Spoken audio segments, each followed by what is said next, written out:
এতদিন যা জেলায় জেলায় চলছিল, শনিবার সেই একই ঘটনা ঘটল কলকাতায়। ঘনবসতিপূর্ণ এলাকার ক্লাব ঘরে তীব্র বিস্ফোরণের তীব্রতায় উড়ে গেল ক্লাবের ছাদ।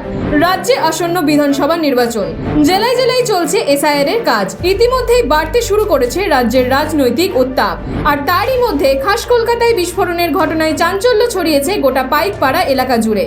পাইকপাড়ার গাঙ্গুলি বাগানে এক ক্লাবে এদিন সকাল 6টা নাগাদ বিস্ফোরণের ঘটনা ঘটে। বিস্ফোরণের অভিঘাতে আশেপাশের বাড়ির জানলার কাঁচ ভেঙে গেছে। ক্লাবের টিনের ছাউনি উড়ে গিয়ে পড়েছে 4 তলার একটি বাড়ির ছাদে। ঘুমের আওয়াজে বলতে পারেন ঘুম ভেঙেছে সকালবেলা। এত জোরে বিস্ফোরণের আওয়াজ 2 থেকে 3 বার পেয়েছি যে সকালে ঘুম ভেঙে গেছে। উঠে বেরিয়ে দেখি এই যে ফোনে ছবি তুললাম তখন এই দেখুন আগুন, ওপরে দাউ দাউ করে আগুন জ্বলছে। এরা কিছুভাবে 20-25 বালতি জল দিয়ে আমরা আগুন পাড়া প্রতিবেশীরা মিলে নিভিয়েছি।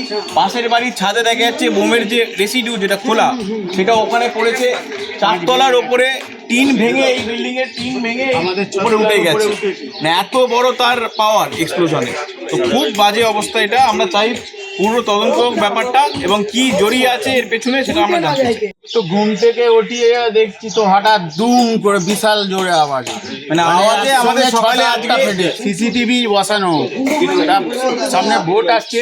আমরা চাই প্রশাসন যেন ঠিক ব্যবস্থা নেয়, মুখ্যমন্ত্রীর তরফ থেকে ব্যবস্থা নেয়। কি হচ্ছে কোথা থেকে তো বোঝা যাচ্ছে না, আর পুলিশ প্রোটেকশন দেওয়া উচিত এখন এখানে।